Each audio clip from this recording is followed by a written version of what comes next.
El Conde de Montecristo, de Alexandre Dumas.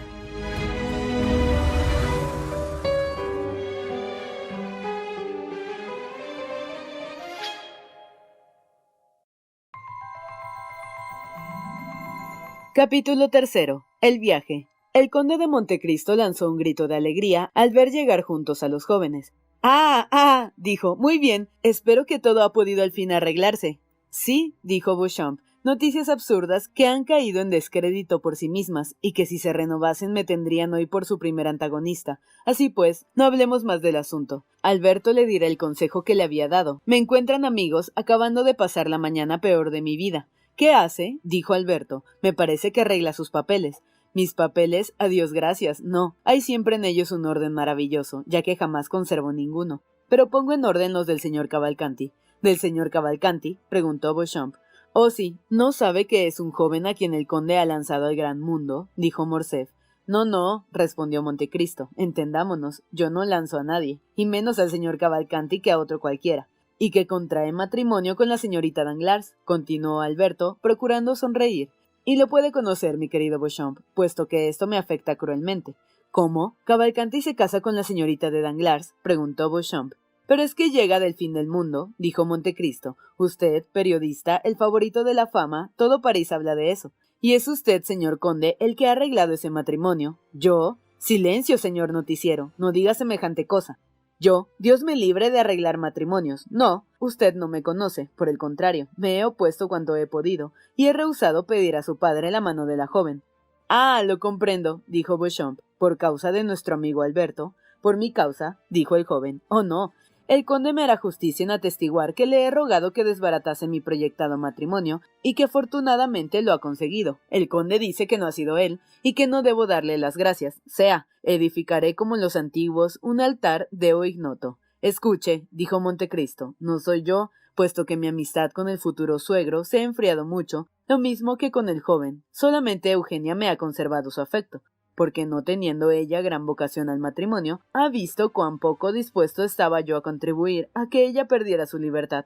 Y dice que ese matrimonio está casi hecho. Oh, Dios mío, sí, a pesar de cuanto yo he dicho. Conozco muy poco al joven. Pretenden que es rico y de buena familia, pero para mí esto no pasa de dicen que dicen. Bastantes veces se lo he dicho a Danglars, pero está encaprichado con su lux.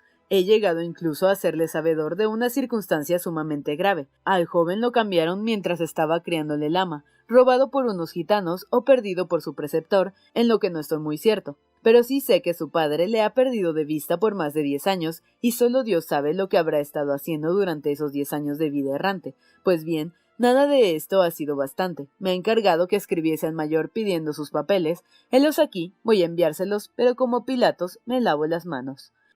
¿Y la señorita de Armilly qué cara le pone al ver que le quitan a su educanda?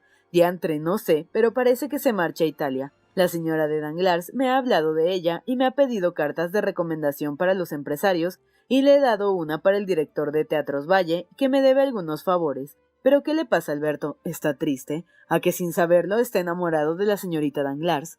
No, dijo Alberto sonriendo tristemente. Beauchamp se puso a mirar los cuadros. Pero en fin, continuó Montecristo, no está en su estado normal.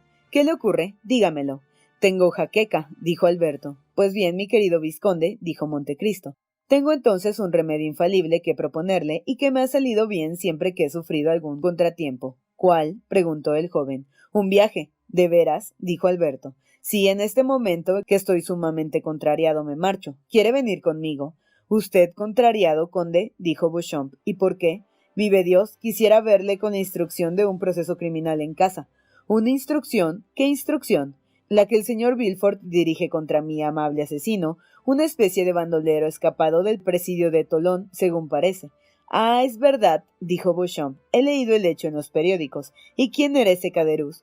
Parece que un provenzal, el señor de Villefort, ha oído hablar de él cuando estaba en Marsella, y el señor Danglars se acuerda de haberlo visto. El resultado es que el señor procurador del rey se ha encargado con mucho interés del asunto, según parece, y ha interesado hasta el más alto grado al prefecto de policía. Gracias a este interés, al que les estoy sumamente reconocido, Hace 15 días que me envían a cuantos ladrones pueden agarrar en París y sus cercanías, bajo el pretexto de que son los asesinos del señor Caderousse, y el resultado será, si eso continúa, que dentro de 3 meses no habrá en el bello reino de Francia un ladrón o asesino que no tenga en la uña el plano de mi casa.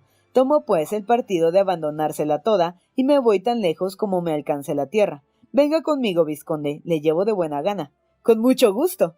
Entonces es cosa hecha. Sí, pero ¿a dónde vamos?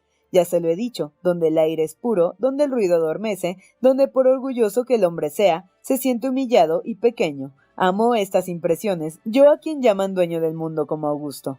¿Pero a dónde va? Al mar, vizconde, al mar. Soy un marino. Siendo niño, me he mecido en los brazos del viejo océano y me he reposado en el seno de la bella Anfitrite. He jugado con la verde capa del uno y con el azulado vestido de la otra. Amo el mar como se ama a una mujer, y no puedo estar separado mucho tiempo de él. Vamos, conde, vamos. ¿Al mar? Sí, acepta. Desde luego, acepto. Pues bien, vizconde, esta parte estará en mi patio, un buen brisca de viaje, en el que puede uno recostarse como en su cama. Este brisca será conducido por 4 caballos de posta. Señor Beauchamp, caben 4 cómodamente. Si quiere venir con nosotros, le llevo también. Gracias, vengo del mar. ¿Cómo? ¿Que viene del mar? Sí, he hecho una pequeña excursión a las Islas Borromeas. ¿Qué importa? Venga, dijo Alberto. No, mi querido Morcerf, debe conocer que cuando me rehúso es porque me es imposible. Además, añadió bajando la voz, conviene más que permanezca en París, aunque no sea más que para cuidar las comunicaciones que puedan hacerse al periódico. Ah, es un excelente amigo, dijo Alberto. Vigile, mi querido Beauchamp, y procure descubrir al enemigo a quien debemos esta revelación. Alberto y Beauchamp se separaron y, estrechándose la mano, se dijeron cuanto delante de un extraño no podían pronunciar sus labios. Excelente joven ese Beauchamp, dijo Montecristo después de que se marchó el periodista. ¿Verdad, Alberto? Ah, sí, un hombre singular, se lo aseguro. Lo quiero con toda mi alma, pero ya que estamos solos, aunque me es indiferente, le preguntaré. ¿A dónde vamos? A Normandía, si le parece. Estaremos completamente en el campo, sin sociedad, sin vecinos. Sí, no tendremos más que caballos para correr, perros de caza y una barca para pescar. He aquí todo. Es cuanto necesito. Voy a prevenir a mi madre, y estoy a sus órdenes. Pero, dijo Montecristo, le permitirán venir. ¿Cómo? Venir a Normandía. A mí soy completamente libre. Para ir a donde le parezca, solo, sí, lo sé, pues le he encontrado en Italia. Y bien, pero viajar con el hombre misterioso, a quien llaman el conde de Montecristo. Qué poca memoria tiene, conde. ¿Por qué? Porque ha olvidado el gran afecto y simpatía que le he dicho que mi madre le profesa. Muchas veces la mujer varía, ha dicho Francisco I.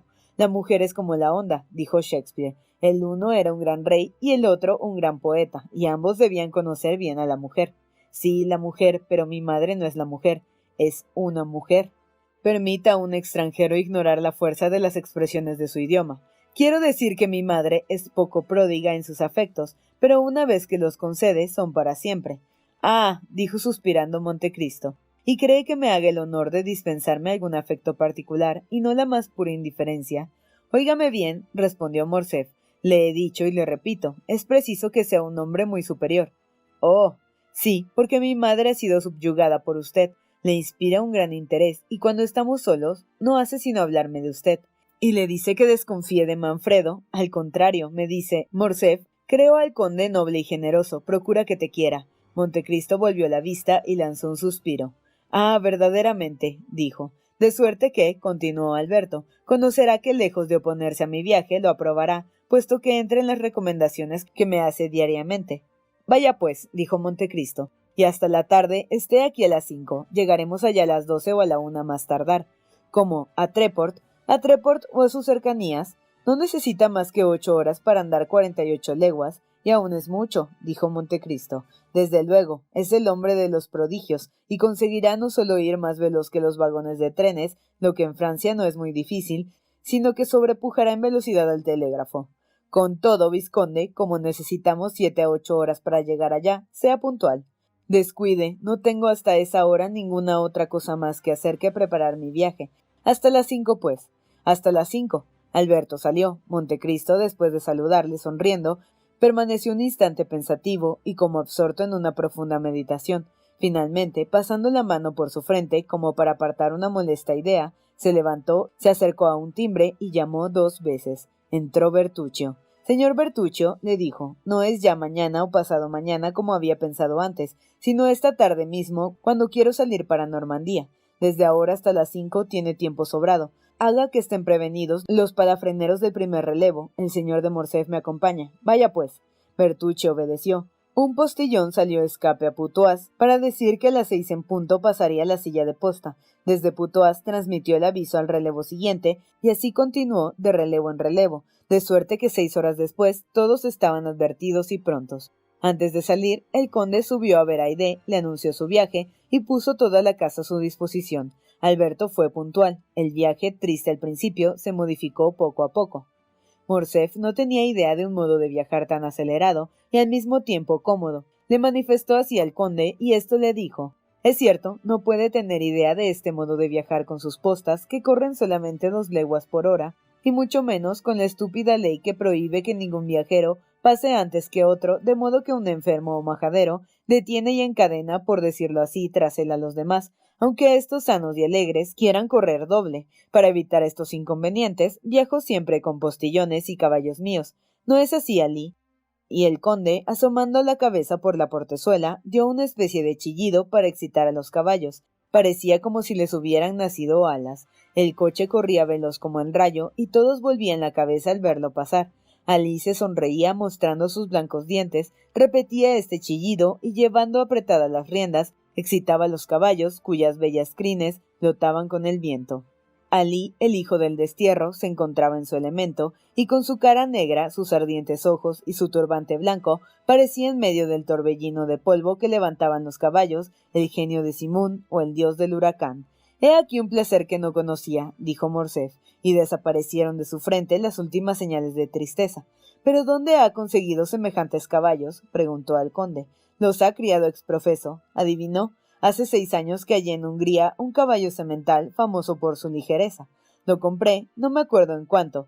Bertuccio lo pagó. En aquel año tuvo 32 hijos. Vamos a pasar revista a toda esa prole. Todos son iguales, negros, sin una mancha, excepto una estrella blanca en la frente, porque tuve cuidado de que se les cogiesen yeguas excelentes, como el sultán escoge favoritas. Es admirable, pero dígame, conde, ¿qué ha hecho con todos estos caballos? Ya lo ve, viajó con ellos. Cuando no los necesite, Bertuccio los venderá. Dice que ganará 30 o 40.000 francos en ellos. Pero no habrá rey en Europa bastante rico para comprarlos todos. Los venderá algún visir del Oriente, que dejará vacío su tesoro para pagarlos, y que lo volverá a llenar administrando a sus súbditos la bastonada en planta de los pies. ¿Quiere, conde, que le participe una idea que acaba de ocurrírseme? Diga que después de usted, Bertuccio debe ser el simple particular más rico de Europa. Pues bien, se engaña, vizconde. Estoy seguro de que no tiene 2 reales. ¿Es posible?, preguntó el joven. Ese Bertuccio es un fenómeno, mi querido conde. Me cuenta cosas maravillosas, casi increíbles. Nada hay de maravilloso, Alberto. Los números y la razón le probarán. Escuche, pues, cuando un mayordomo roba, ¿por qué lo hace? Porque tal es la condición de todos ellos, según creo, dijo Alberto. Se equivoca. Roba porque tiene mujer, hijos y deseos ambiciosos para él y su familia. Roba principalmente porque no tiene la certeza de permanecer siempre con su amo y quiere asegurar su porvenir. Ahora bien, Bertuccio es solo, no tiene pariente alguno. Toma de mi dinero lo que necesita sin tener que darme cuenta y está seguro de que no se separará nunca de mí. ¿Por qué? Porque no encontraré otro tan bueno. No sale de un círculo vicioso. ¿Cuál es el de las probabilidades? Oh, no, estoy en lo cierto. El buen criado para mí es aquel sobre quien tengo derecho de vida y muerte. ¿Lo tiene sobre Bertuccio? Sí, respondió con frialdad el conde. Hay palabras que ponen fin para siempre a una conversación. El sí del conde era una de ellas. El viaje continuó con la misma velocidad. Los 32 caballos, divididos en 8 relevos, corrieron las 48 leguas en 8 horas. Llegaron a medianoche a la puerta de un hermoso parque. El conserje tenía la reja abierta y de pie junto a ella parecía esperar a su amo. Le había advertido de su llegada el postillón del último relevo.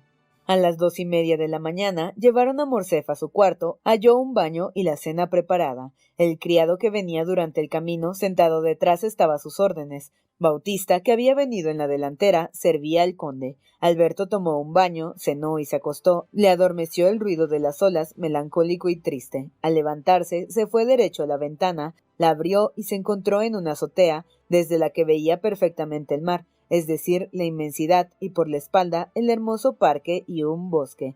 En una rada inmediata mecíase una ligera corbeta, estrecha en la cadena, elegante en su armadura, y que llevaba en el árbol mayor un pabellón con las armas de Montecristo, que era un monte de oro con una cruz sobre un mar azul, lo que ponía muy bien ser una alusión a su título, recordando el Calvario que la pasión de nuestro Señor convirtió en una montaña más preciosa que el oro, y la cruz, infame antes en su pasión divina, hizo santa, o más bien alguna alusión personal al sufrimiento y regeneración que se ocultaba en los antecedentes, ignorados de todos, de aquel hombre misterioso. En torno a la goleta había un grupo de barcas de pescadores de los lugarcillos inmediatos que parecían súbditos esperando la orden de su reina. Allí, como en cualquier otra parte en que Montecristo se detenía, se encontraban todas las comodidades de la vida tan perfectamente metodizadas que con facilidad se acostumbraba cualquiera a ellas. Alberto encontró en su antecámara 2 escopetas y todos los utensilios necesarios para un cazador.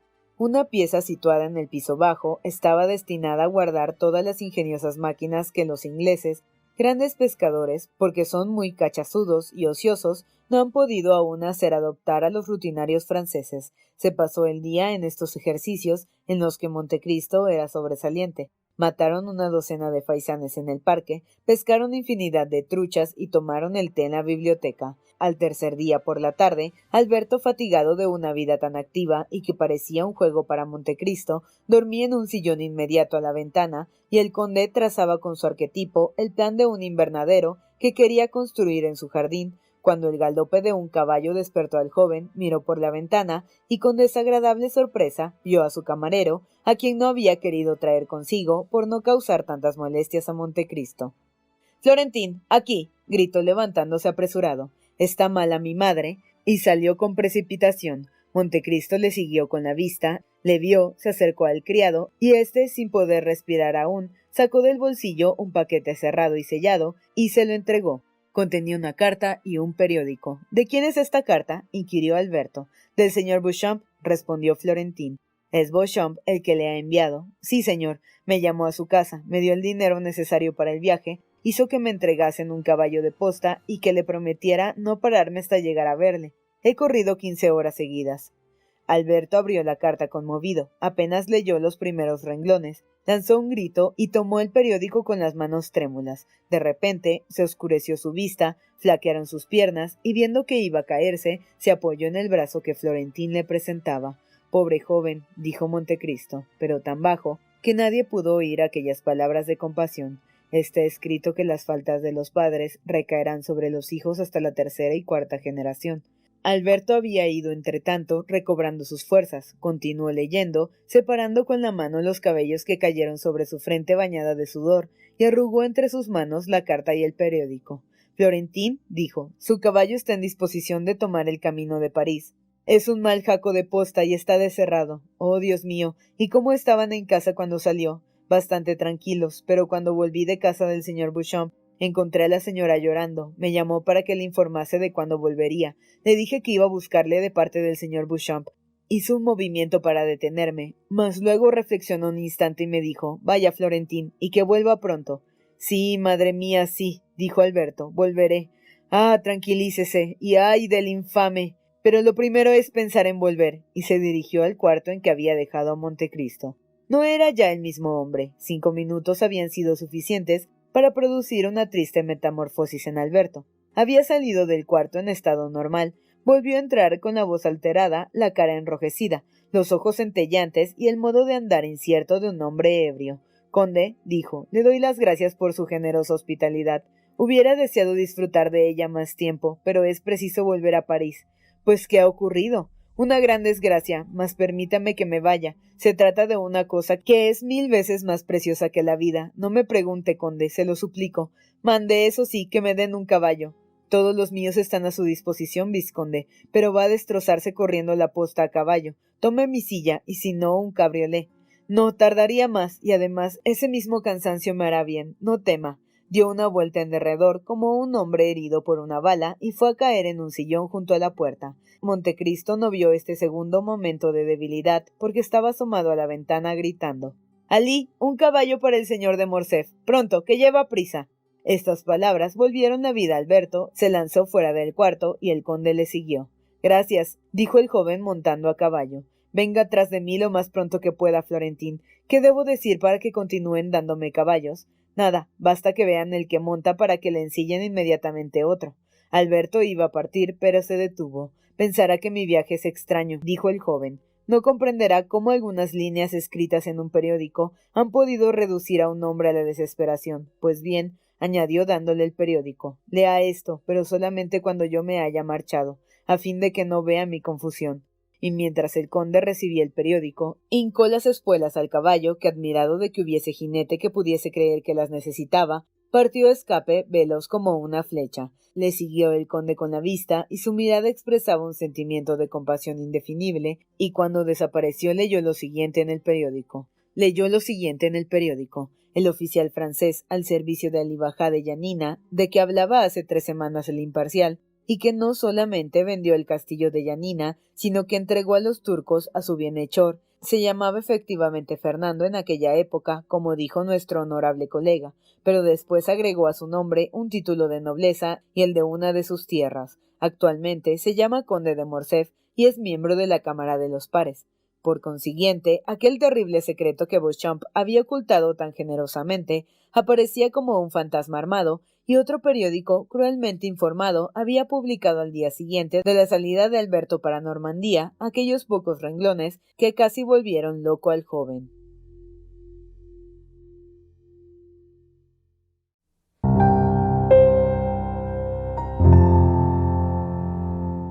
Capítulo cuarto. El juicio. Serían las 8 de la mañana cuando cayó Alberto como un rayo en casa de Beauchamp. El ayuda de cámara estaba avisado e introdujo a Morcerf en el cuarto de su amo, que acababa de entrar en el baño. «Y bien», le dijo Alberto. «Le estaba esperando, amigo mío», contestó Beauchamp. «Aquí me tiene». No le diré, Beauchamp, que le creo demasiado honrado y demasiado noble para sospechar que ha hablado a nadie de nuestro asunto, ¿no, amigo mío? Además, el mensaje que me ha enviado es una garantía del aprecio que le merezco. Por consiguiente, no perdamos tiempo en preámbulos. ¿Tiene alguna idea de quién puede venir el golpe? Le diré lo que sé. Sí, pero antes, amigo mío, debe referirme la historia de esta abominable traición con todos sus pormenores. Y Beauchamp refirió al joven abrumado de vergüenza y dolor los hechos que vamos a referir con toda su sencillez. La mañana de la antevíspera, el artículo había aparecido en el Imparcial y en otro periódico, y lo que es más todavía, en un periódico muy conocido por pertenecer al gobierno. Beauchamp se hallaba almorzando cuando leyó el artículo, envió inmediatamente a buscar un cabriolé y, sin acabar de almorzar, marchó a la redacción del diario ministerial. Aunque de ideas políticas enteramente opuestas a las del director del periódico acusador, Beauchamp, como sucede algunas veces, y aún diremos siempre, era íntimo amigo suyo. Halló al director, que tenía en la mano su propio periódico, y parecía que estaba leyendo con la mayor complacencia su articulito sobre el azúcar de remolacha, que probablemente sería de su cosecha. «Ah», dijo Beauchamp, «puesto que tiene en la mano su periódico, querido, excusó, vengo a decirle a qué vengo». «¿Es acaso partidario de la caña de azúcar?», preguntó el director del periódico ministerial. «No», contestó Beauchamp, «y hasta hoy soy extraño a la cuestión. Vengo por otro asunto». «¿Cuál?». «Por el artículo acerca de Morcerf». «Ah, ya, ¿no es verdad que es bastante curioso? Tan curioso que creo que se expone a verse complicado en una causa de dudoso resultado». «No, por cierto, hemos recibido con la nota todos los documentos justificativos y estamos perfectamente convencidos de que el señor de Morcerf no dará ningún paso. Por otra parte, es hacer un bien al país al denunciarle a los miserables indignos del honor que se les hace». Beauchamp quedó desconcertado. «¿Pero quién le ha dado tan completos pormenores?», preguntó, «porque mi periódico, que fue el primero que habló del particular, tuvo que abstenerse por falta de pruebas y, sin embargo, estamos más interesados que usted en arrancar la máscara al señor Morcerf, puesto que es par de Francia y nosotros representamos la oposición». «Oh, nada más sencillo. No hemos corrido detrás del escándalo. Ha venido él a buscarnos. Un hombre que acaba de llegar de Yanina nos trajo ayer todos esos documentos y, como manifestásemos algún reparo en insertar la acusación, nos dijo que si nos negábamos se publicaría el artículo en otro periódico. Nadie sabe mejor que usted cuánto vale una noticia interesante. No quisimos desperdiciarla. El golpe está bien dado. Es terrible y resonará en toda Europa». Beauchamp conoció que no había más remedio que bajar la cabeza y salió a la desesperada para enviar un correo a Morcerf. Pero lo que no había podido escribir Alberto, porque lo vamos a referir, fue posterior a la salida del correo. Es que el mismo día, en la Cámara de los Pares, se había notado una extraordinaria agitación. Los pares iban llegando antes de la hora y hablaban del siniestro acontecimiento que iba a ocupar la atención pública y fijarla en uno de los miembros más conocidos del ilustre cuerpo. Leíase el artículo en voz baja, hacíanse comentarios y los recuerdos que se suscitaban iban precisando cada vez más los hechos. El conde de Morcerf no era querido de sus colegas. Como todos los que han salido de la nada para conservarse a la altura de la clase, tenía que observar un gran exceso de altivez. Los grandes aristócratas se reían de él, los talentos le repudiaban y las glorias puras le despreciaban instintivamente. A este fatal extremo de la víctima expiatoria había llegado el conde. Una vez designada por el dedo del señor para el fatal sacrificio, todos se preparaban para gritar ¡Justicia! El conde de Morcerf era el único que lo ignoraba todo. No recibía el periódico que publicaba la noticia y había pasado la mañana en escribir cartas y probar su caballo. Llegó, pues, a la hora de costumbre, con la cabeza erguida, mirada orgullosa y andar insolente. Se apeó del coche, atravesó los pasillos y entró en la sala sin notar las vacilaciones de los sugieres ni la frialdad de sus colegas al saludarle.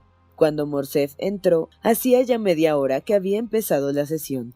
A pesar de que el conde, ignorante, como hemos dicho, de cuanto había ocurrido, no había alterado en lo más mínimo su aire ni sus ademanes, su presencia en esta ocasión pareció de tal suerte agresiva a esta asamblea celosa de su honor, que todos vieron en ello una inconveniencia, muchos una bravata y algunos un insulto. Era evidente que la cámara entera deseaba entablar el debate. Se veía el periódico acusador en manos de todos los pares, pero como siempre nadie quería cargar con la responsabilidad del ataque. Finalmente, uno de los honorables pares, enemigo declarado del conde de Morcerf, subió a la tribuna con una solemnidad que anunció que había llegado el momento esperado. Se guardó un silencio sepulcral. Solo Morcerf ignoraba la causa de la atención profunda que se prestaba a un orador a quien no se acostumbraba a oír con tanta complacencia. El conde dejó pasar tranquilamente el preámbulo en que el orador establecía que iba a hablar de una cosa tan grave, tan sagrada y tan vital para la cámara, que reclamaba toda la atención de sus colegas. A las primeras palabras de Yanina y del coronel Fernando, el conde de Morcerf se puso intensamente pálido, lo que causó un estremecimiento general en la asamblea y todas las miradas se fijaron en él. Las heridas mortales tienen de particular que se ocultan, pero no se cierran. Siempre dolorosas, permanecen vivas y abiertas en el corazón. Terminó la lectura del artículo en medio del mismo silencio, turbado entonces por un rumor que cesó tan pronto como el orador volvió a tomar la palabra.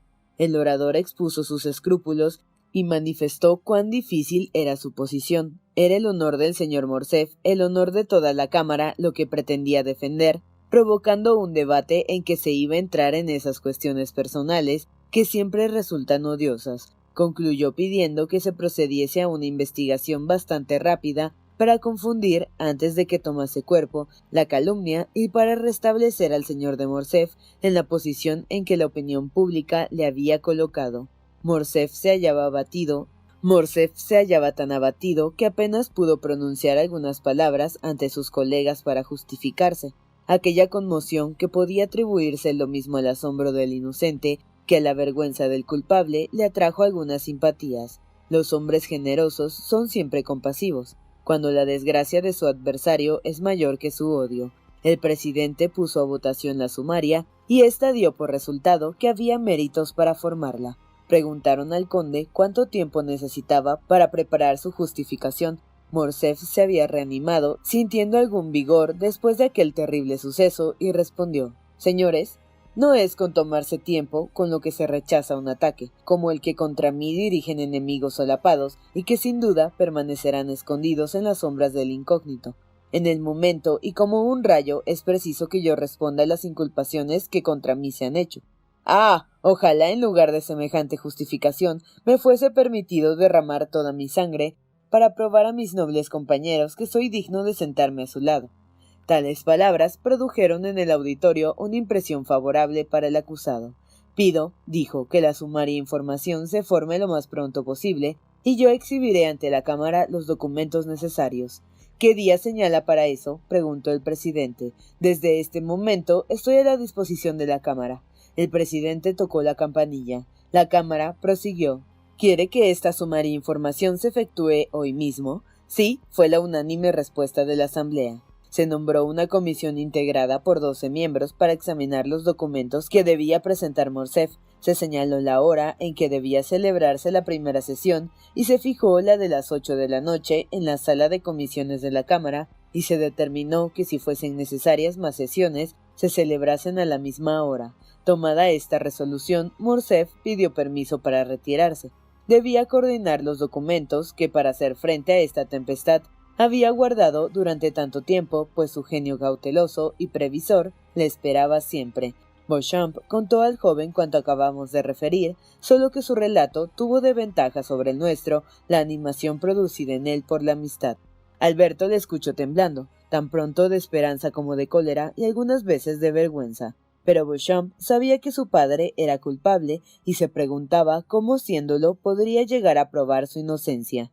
—¿Y después? —preguntó Alberto. —¿Después? —dijo Beauchamp—. —¿Sí? Amigo mío, eso sí me pone en un terrible compromiso. ¿Quiere saber lo que sucedió? —Es preciso. Prefiero que sea usted el que me lo cuente, a saberlo por cualquier otro conducto.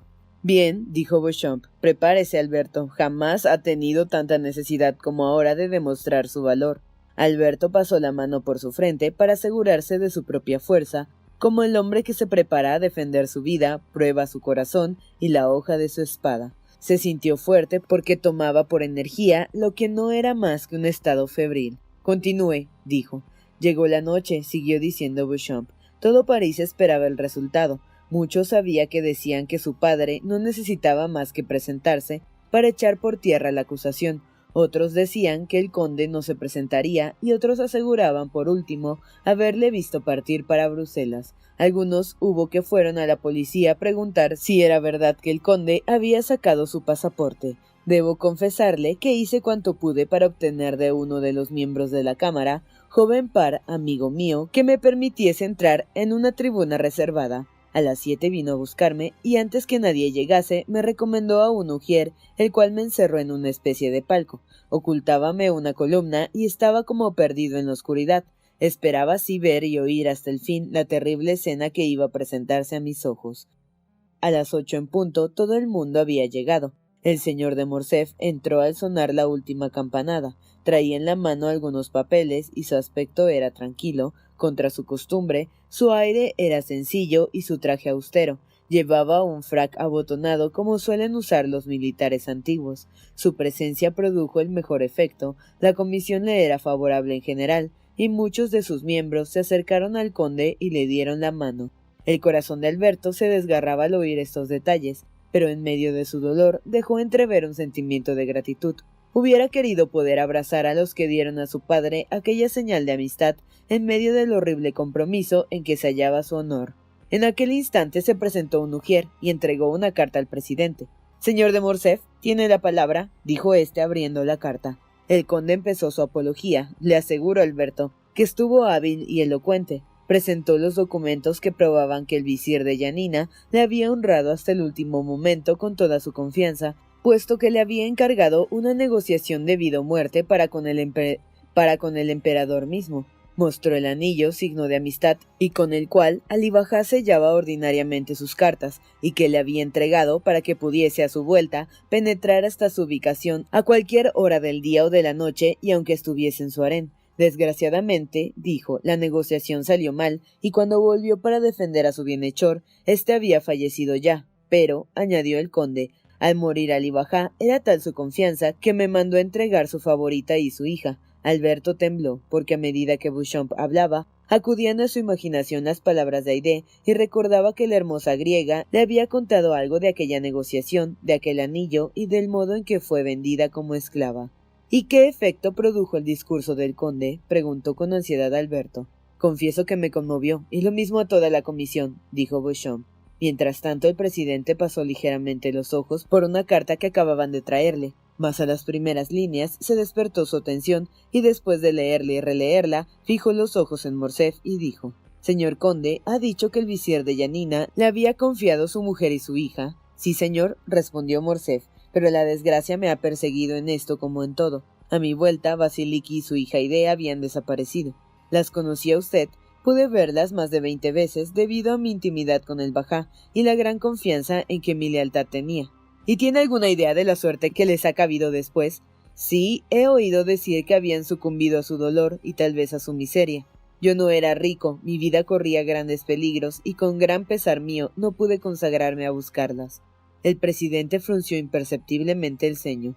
Señores, dijo entonces, ¿han oído las explicaciones del conde de Morcerf? Señor conde, para apoyar su declaración, ¿puede presentar algún testigo? ¡Ay, no! Respondió el conde. Todos cuantos rodeaban al visir y que me conocieron en su momento han muerto o desaparecido. Únicamente yo, según creo, únicamente yo, al menos entre mis compatriotas, he sobrevivido a guerra tan cruel. No conservo más que las cartas de Ali Tebelín y las he presentado. No me queda más que el anillo que me dio en prenda de su voluntad. Helo aquí, pero tengo la prueba más convincente que se puede suministrar contra un ataque anónimo, es decir, la ausencia de toda clase de testimonio contra mi palabra de hombre honrado y la pureza de toda mi vida militar. Un murmullo de aprobación circuló por la asamblea en ese momento. Alberto, si no hubiera sobrevenido ningún accidente, la causa de su padre habría vencido. Ya no faltaba más que proceder a la votación cuando el presidente tomó la palabra. Señores, dijo, y usted, señor conde, presumo que no llevará a mal oír un testigo muy importante según asegura, y que viene a ofrecerse voluntariamente. Este testigo, según lo que acababa de decirnos el señor conde, no dudo que es llamado a probar la total inocencia de nuestro colega. Esta es la carta que acabo de recibir acerca del particular. ¿Desea que se lea o decide que se haga caso omiso a este incidente? El señor de Morcerf se puso pálido y estrujó los papeles que tenía en las manos. La comisión acordó que se leyera, en cuanto al conde estaba pensativo y nada dijo. El presidente leyó la siguiente misiva. Señor presidente, puedo dar datos positivos a la comisión encargada de examinar la conducta que el teniente general conde de Morcerf observó en Epiro y Macedonia. El presidente hizo una breve pausa. El conde de Morcerf palideció. El presidente interrogó con la vista al auditorio. Continúe, dijeron todos a una voz. Asistí a los últimos momentos de Ali Bajá, sé cuál fue la suerte de Vasiliki y Aide, estoy a órdenes de la comisión y reclamo el honor de que se me oiga. Estaré en el vestíbulo de la cámara en el momento en que se le entregue esa misiva. ¿Y quién es ese testigo, o por mejor decir, ese enemigo? Inquirió el conde con voz profundamente alterada. Vamos a saberlo, contestó el presidente. ¿Quiere oír la comisión a ese testigo? Sí, contestaron todos a una. El presidente llamó al ujier y le preguntó si había alguna persona esperando en el vestíbulo. Sí, señor presidente. ¿Quién es esa persona? Una señora con un criado. Y todos le miraron. 5 minutos después volvió a entrar el ujier. Todas las miradas se dirigían a la puerta y yo mismo, dijo Bouchon, participaba de la ansiedad general. Detrás del ujier entró una mujer cubierta con un gran velo negro. Fácilmente se adivinaba por las formas y por los perfumes que exhalaba que era una mujer joven y elegante. «Ah», dijo Morcerf, «era ella». «¿Cómo ella?» «Sí, Aide». «¿Quién le ha dicho?» «Ah, lo adivino, pero continúe, Beauchamp, continúe». Ya ve que estoy tranquilo y resignado, y sin embargo, nos vamos acercando al desenlace.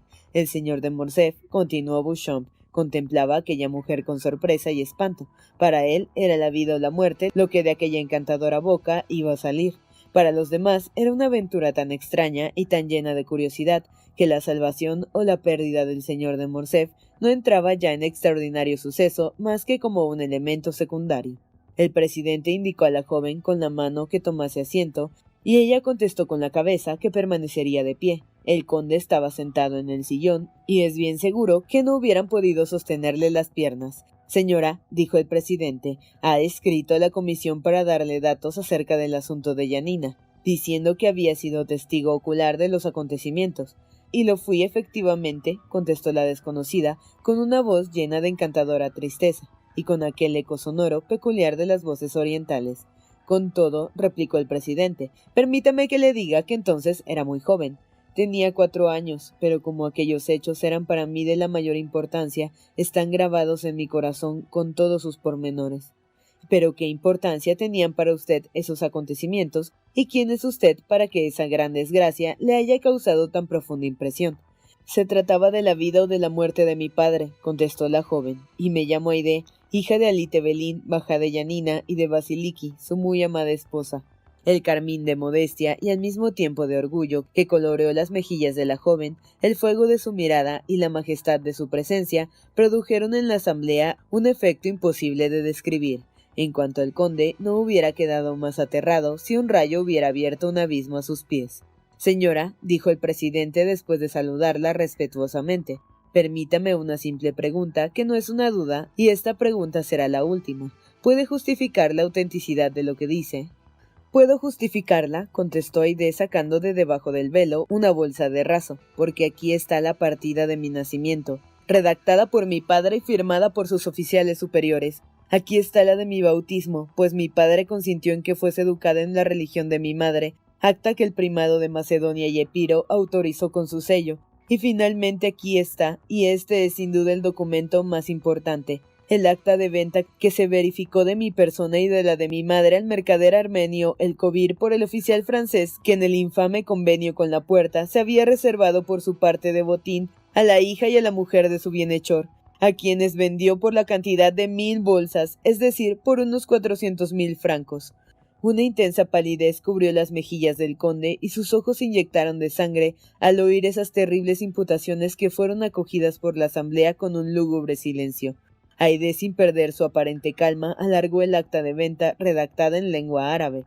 Como se había creído que algunos de los documentos aducidos estarían redactados en árabe o en turco, se había avisado al intérprete de la cámara, se le llamó, uno de los nobles pares, a quien era familiar la lengua árabe que había tenido oportunidad de aprender durante la campaña de Egipto, iba siguiendo con la vista en el acta la lectura que el traductor dio en alta voz. Yo, el Cobir, mercader de esclavas y abastecedor del harén de su Alteza, reconozco haber recibido para entregarla al sublime emperador, del señor conde de Montecristo, una esmeralda valuada a 2000 bolsas a cambio de una esclava cristiana, de 11 años de edad, llamada Aide e hija del difunto señor Alite-Belín, baja de Yanina y de Basiliki, su favorita, la cual me había sido vendida hace 7 años junto con su madre, que murió al llegar a Constantinopla por un coronel al servicio del visir Alite-Belín, llamado Fernando Mondego. La susodicha venta se hizo por cuenta de su Alteza mediante la cantidad de 2000 bolsas, firmado en Constantinopla en autorización de su Alteza el año de 1247 en la Égira, firmado El Cobir. Para que esta acta tenga la necesaria fe de crédito y de autenticidad, será revestida con el sello imperial, de lo cual se encarga el vendedor. Al lado de la firma del vendedor se veía efectivamente el sello de la Sublime Puerta. Un profundo silencio siguió a esta lectura. El conde no hacía más que mirar a Aide y sus miradas parecían de fuego. «Señora», dijo el presidente, «no se puede interrogar al conde de Montecristo, que según tengo entendido, se halla en París a su lado». «El conde de Montecristo, mi segundo padre», contestó Aide, «hace 3 días se marchó a Normandía». «Pues entonces», dijo el presidente, «¿quién le ha aconsejado el paso que acaba de dar, paso que la comisión agradece, y que además es muy natural si se tiene en cuenta su nacimiento y sus desgracias?» «Este paso», contestó Aide, «me lo han aconsejado mi respeto y mi dolor. A pesar de ser cristiana, Dios me perdone, siempre he pensado en vengar a mi ilustre padre. Cuando puse el pie en Francia y supe que el traidor vivía en París, mis ojos y mis oídos estuvieron constantemente abiertos. Vivo retirada en la casa de mi noble protector, pero vivo así porque me gusta la soledad y el silencio que me permiten entregarme enteramente a mis pensamientos.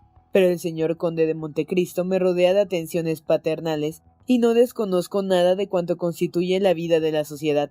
Leo pues todos los periódicos, de la misma manera que me envían todos los álbumes, del mismo modo que recibo todas las melodías, y siguiendo la vida de los demás, sin acostumbrarme a ella, es como he sabido lo que ha sucedido esta mañana en la Cámara de los Pares, y lo que debía ocurrir esta noche. Entonces he escrito la carta que le han entregado. Según eso, dijo el presidente, el conde de Montecristo no tiene la menor parte en el paso que acaba de dar. Lo ignora totalmente y temo que lo desapruebe cuando lo sepa. Sin embargo, es para mí un hermoso día este en que encuentro ocasión de vengar a mi padre, dijo la joven levantando al cielo una ardiente mirada. Durante este tiempo, el conde no había pronunciado una sola palabra. Sus colegas le miraban y sin duda se compadecían de esa fortuna destruida bajo el perfumado aliento de una mujer. Su desgracia se escribía con caracteres siniestros en su rostro. «Conde de Morcerf», dijo el presidente, «reconoce la señora por la hija de Alite-Belín, baja de Yanina». No, dijo Morcerf, haciendo un esfuerzo para levantarse. Es una trama urdida por mis enemigos. Aide, que estaba mirando a la puerta como si esperase a alguna persona, se volvió bruscamente y viendo al conde en pie profirió un terrible grito. «¿No me reconoces?», dijo. «Pues yo sí te reconozco, afortunadamente. Tú eres Fernando Mondego, el oficial que instruía las tropas de mi noble padre. Tú eres quien entregó los castillos de Yanina. Tú eres quien enviado por él a Constantinopla para tratar directamente con el emperador de la vida o muerte de tu bienhechor. Trajiste un firmán falso que concedía perdón. Tú eres quien con ese truán llegaste a obtener el anillo del Bajá que debía hacerte obedecer por Selim, el guarda de fuego. Tú asesinaste a Selim. Tú, quien nos vendiste a mí y a mi madre el mercader el Kobir. ¡Asesino! ¡Asesino! ¡Asesino! Todavía tienes en la frente la sangre de tu amo. ¡Mírenlo! Tal fuerza había en aquellas palabras y fueron pronunciadas con un acento de verdad tal que los ojos de todos se fijaron en la frente del conde y él mismo llevó la mano a ella como si hubiese sentido caliente aún la sangre de Alí. Identifica pues positivamente al señor de Morcerf como el mismo oficial Fernando Mondego. Sí, es el mismo, dijo Aide. Oh, madre mía, tú me dijiste, eras libre, tenías un padre a quien amabas, estabas destinada a ser casi una reina. Mira bien a ese hombre, él es quien te ha hecho esclava, quien clavó en una pica la cabeza de tu padre, quien nos vendió y nos entregó traidoramente. Mira bien su mano derecha, en ella tiene una gran cicatriz. Si olvidas sus facciones, le reconocerás por esa señal, por esa mano en la que cayeron una a una las monedas de oro del mercader el Kobir. Sí, le conozco, y que diga él mismo si me conoce. Cada palabra hacía perder al señor de Morcerf parte de su energía. A las últimas palabras, ocultó vivamente y sin reflexionar la mano mutilada por una herida, metiéndole en el pecho por entre los botones del frac que tenía abiertos. Cayó en un sillón, abrumado bajo el peso de la desesperación. Esta escena había conmovido a la asamblea, oíase un murmullo igual al de las hojas de los árboles, movidas por el viento. Señor conde de Morcerf, dijo el presidente, no se deje abatir, responda, la justicia de la corte es suprema igual para todos como la de Dios. Ella no permitirá que le confundan sus enemigos sin darle todos los medios para combatirlos. ¿Quiere una nueva información? ¿Quiere que mande que vayan a Yanina 2 miembros de la Cámara? ¡Hable! Morcerf no respondió. Los miembros de la comisión se miraron unos a otros aterrados. Conocían el carácter enérgico y violento del conde, y era necesario fuese mucha su postración para aniquilar las fuerzas de aquel hombre. Era necesario que aquel silencio que parecía un sueño fuese al despertar una cosa que semejase al rayo. «¿Y bien, qué dice?», le preguntó el presidente. «Nada», dijo el conde con voz ronca. «La hija de Ali Tebelín», dijo el presidente, «ha declarado realmente la verdad. Es el testigo terrible al cual jamás se atreve a responder el culpable. No, ha hecho las cosas de que le acusa». El conde echó en torno una mirada cuya expresión desesperada hubiera conmovido a los tigres, pero no podía desarmar a los jueces. Levantó enseguida los ojos a la bóveda, pero los bajó temiendo que aquella se abriese y dejase ver aquel otro tribunal que se llamaba cielo y aquel otro juez que se llamaba Dios. Se desabrochó bruscamente el frac que le ahogaba y salió de la sala como un demente. Durante un momento se oyeron sus pasos bajo la bóveda sonora y enseguida el ruido del coche que se alejaba a galope del palacio florentino. «Señores», dijo el presidente cuando se restableció el silencio, «el conde de Morcerf está acusado de felonía, traición e indignidad». «Sí», respondieron a una todos los miembros de la comisión. Aide había asistido hasta el fin de la sesión. Oyó pronunciar la sentencia del conde sin que sus facciones expresasen alegría ni piedad. Echándose entonces su velo, saludó majestuosamente a la asamblea y salió con aquel paso con el que Virgilio veía marchar a las diosas. Entonces, continuó diciendo Beauchamp, me aproveché del silencio y de la oscuridad de la sala para salir sin ser visto. El ujier que me había introducido me esperaba a la puerta. Me llevó a través de los corredores hasta una salida secreta que daba a la calle de Vaugirard. Salí con el alma entristecida y gozosa a la vez, entristecida por usted, mi querido Alberto, gozosa al ver que la nobleza de aquella joven persiguiendo hasta lograr vengarse al enemigo de su padre. Le juro, Alberto, que venga de donde se quiera esta revelación, no puede ser sino de un enemigo, pero este no es más que un agente de la providencia. Alberto tenía la cara oculta entre sus manos, levantó la cabeza mostrando su rostro sonrojado y bañado de lágrimas, y tomando el brazo de Beauchamp, le dijo, «Amigo, mi vida ha concluido, únicamente me falta no decir como usted que la providencia me ha herido, sino buscar al hombre que me persigue con su enemistad.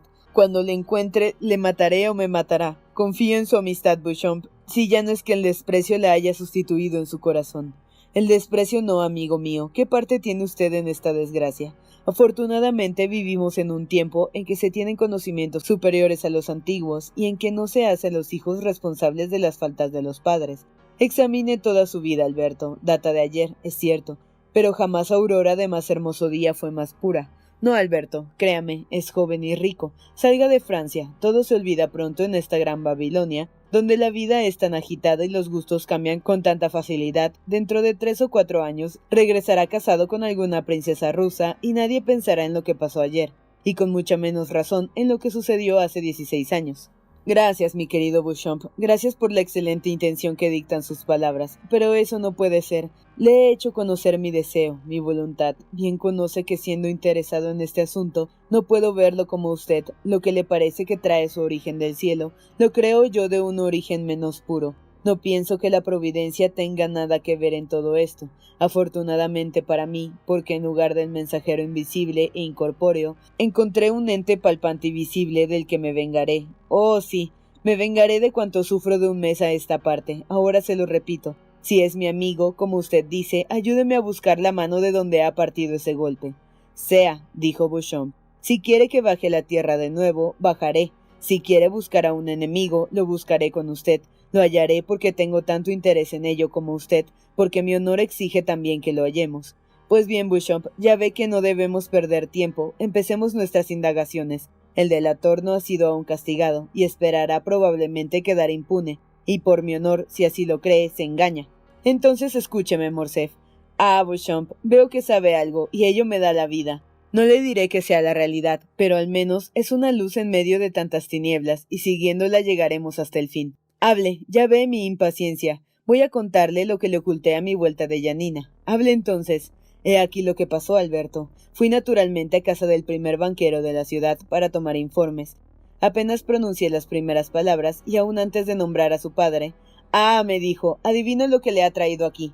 ¿Cómo y por qué? Porque hace apenas 15 días que he sido interrogado sobre el mismo punto. ¿Por quién? Por un banquero de París, mi corresponsal, y se llama señor Danglars. Él, exclamó Alberto. En efecto, él es quien hace mucho tiempo persigue con su odio a mi pobre padre. Él, el hombre que pretende ser popular y que no perdona al conde de Morcerf el haber llegado a ser par de Francia. Y sí, el haber dado al traste con la boda sin decir por qué. Sí, él es. Infórmese, Alberto, pero no se deje arrebatar por la cólera antes de tiempo. Infórmese, digo, y si es cierto... Oh, sí, es cierto. Me pagará cuanto he sufrido. Tenga presente, Morcerf, que es un anciano. Respetaré su edad como él ha respetado el honor de mi familia. Si a quien debería perder era mi padre, ¿por qué no le buscó? Oh no, él ha tenido miedo de verse cara a cara con un hombre. No le diré que no, Alberto. Lo que exijo es que se contenga y obre con prudencia. Descuide. Además me acompañará Beauchamp. Las cosas interesantes y solemnes deben tratarse ante testigos. Antes que pase el día, si el señor Danglars es culpable, habrá dejado de existir o yo habré muerto. Por vida de Dios, Beauchamp, quiero hacer magníficos funerales a mi honor. Alberto, cuando se toman semejantes resoluciones, es preciso ponerlas en práctica enseguida. ¿Quiere ir a casa del señor Danglars? Pues salgamos. Enviaron a buscar un coche de alquiler, y al entrar en casa del banquero, vieron allí el faetón y el criado del señor Cavalcanti a la puerta. ¡Ah! Dijo con voz sombría Alberto. Esto va bien. Si el señor Danglars no quiere batirse, mataré a su yerno. Este sí se batirá. Un Cavalcanti. Anunciaron el joven al banquero, que al nombre de Alberto, y sabiendo lo que había ocurrido el día antes, prohibió que le dejasen entrar, pero ya era tarde. Alberto había seguido al lacayo, oyó la orden, forzó la puerta y penetró, seguido de Beauchamp, en el despacho del banquero. Pero caballero, le dijo éste, ¿no es uno dueño ya de recibir o no en su casa las personas que quiere? Me parece que se conduce de un modo muy extraño. No, señor, dijo fríamente Alberto. Hay circunstancias, y se halla en una de ellas, en que salvo ser un cobarde, le ofrezco ese refugio. Es preciso estar visible, al menos para ciertas personas. ¿Qué quiere de mí? Quiero, dijo Morcerf, acercándose sin hacer caso al parecer de Cavalcanti, que estaba junto a la chimenea, proponerle una cita en un lugar retirado, en donde nadie nos interrumpa durante 10 minutos. De los dos solamente volverá uno. Danglars palideció, Cavalcanti hizo un movimiento, y Alberto se volvió súbitamente. «¡Oh, Dios mío!», dijo, «acérquese. Venga si gusta, señor conde. Tiene derecho para ser de la partida. Yo doy esta clase de citas a cuantos quieren aceptarlas». Cavalcanti miró estupefacto a Danglars, el cual, haciendo un esfuerzo, se levantó y vino a colocarse entre los dos jóvenes. El ataque de Alberto a Andrés le hizo creer que su visita tenía otra causa distinta de la que creyó en un principio. «Ah, si viene a buscar querellas con el señor porque le he preferido a usted, le prevengo que haré un asunto grave de ese insulto y daré parte al procurador del rey». «Se engaña», dijo Morcerf con una sombría sonrisa. «No hablo con relación al matrimonio, y si me he dirigido al señor Cavalcanti, ha sido porque he creído ver en él la intención de intervenir en nuestra discusión, y tiene razón. Hoy estoy con ganas de buscar disputa, pero tranquilícese, señor Danglars, la preferencia es suya». «Caballero», respondió Danglars pálido de cólera y de miedo, «le advierto que cuando tengo la desgracia de encontrarme con un dogo rabioso le mato, y lejos de creerme culpable, pienso que he hecho un servicio a la sociedad. Así, le prevengo que si está rabioso, le mataré sin piedad. ¿Tengo yo la culpa de que su padre esté deshonrado?» «Sí, miserable, la culpa es tuya», gritó Morcerf. Danglars dio un paso atrás. «La culpa mía», dijo, «¿está loco? Sé yo la historia griega, he viajado por aquel país, he aconsejado a su padre que vendiese el castillo de Yanina y que hiciese traición». «Silencio», dijo Alberto. «No es usted el que directamente ha acusado este escándalo, pero lo ha provocado hipócritamente». «Sí, ¿y de dónde procede la revelación?» «Me parece que el periódico ha dicho de Yanina». «¿Quién ha escrito a Yanina?» «¿A Yanina?» «Sí, ¿quién ha escrito pidiendo informes sobre mi padre?» «Me parece que todo el mundo puede escribir a Yanina. Una sola persona ha sido quien lo ha hecho». «¿Una sola?» «Sí, y esa es usted». «He escrito sin duda. Me parece que cuando un padre va a casar a su hija, tiene derecho a tomar informes sobre la familia del joven a quien va a unirla, y esto no es solo un derecho, sino un deber». «Ha escrito», dijo Albert, sabiendo muy bien la respuesta que le darían. «Yo, lo juro», dijo Danglars con una confianza y una seguridad, hijas menos quizá de su miedo que de la compasión que sentía por el desgraciado joven. «Le juro que jamás habría pensado en escribir a Yanina. Conocía por ventura la catástrofe de Alí Bajá. Entonces alguien le incitó a ello. Desde luego. ¿Le han incitado?» «Sí. ¿Y quién? Acabe». «Es muy sencillo. Hablaba de los antecedentes de su padre, decía que el origen de su fortuna había permanecido siempre ignorado. La persona me preguntó dónde había adquirido su padre su fortuna, y respondí que en Grecia. Pues bien, me dijo, escriba a Yanina». «¿Quién le dio ese consejo?» «El conde de Montecristo, su amigo». «El conde de Montecristo le dijo que escribiese a Yanina». «Sí, y así lo hice. Si quiere ver mi correspondencia, se le enseñaré». Alberto y Beauchamp cambiaron una mirada. «Caballero», dijo Beauchamp, que hasta entonces no había tomado la palabra, «parece que acusa al conde que se halla ausente de París, y que en este momento no puede justificarse». «No acuso a nadie, digo la verdad, y repetiré delante del conde de Montecristo cuanto acabo de decirle ahora». «Y el conde conoce la respuesta que recibió. Se la enseñé.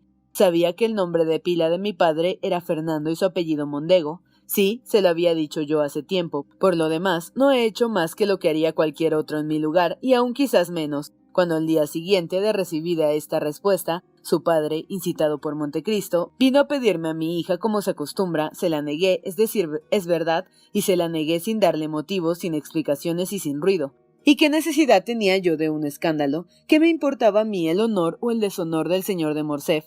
Esto no haría alzar ni bajar la renta. Alberto sintió que el rubor encendía sus mejillas. No había duda. Danglars se defendía con bajeza, pero con la seguridad de un hombre que dice sino toda la verdad, gran parte de ella, no por conciencia, sino por miedo. Y además, ¿qué era lo que buscaba Morcerf? No la mayor o menor culpabilidad de Danglars o Montecristo, sino un hombre que le respondiese la ofensa, que se batiese, y claro era ya que Danglars no se batiría.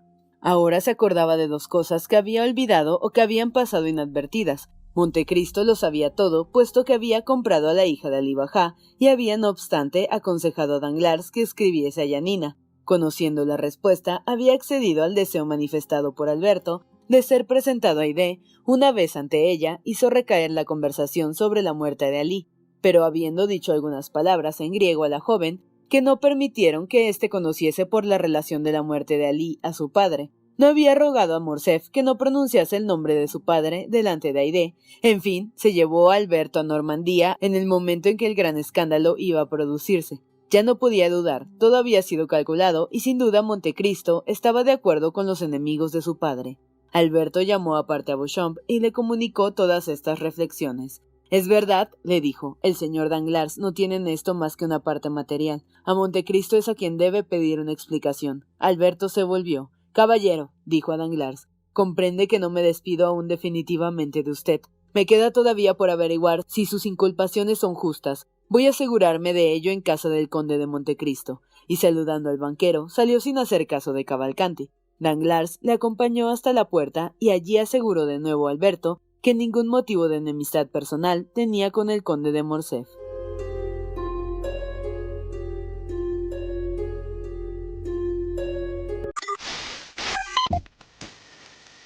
No te pierdas la continuación de esta historia.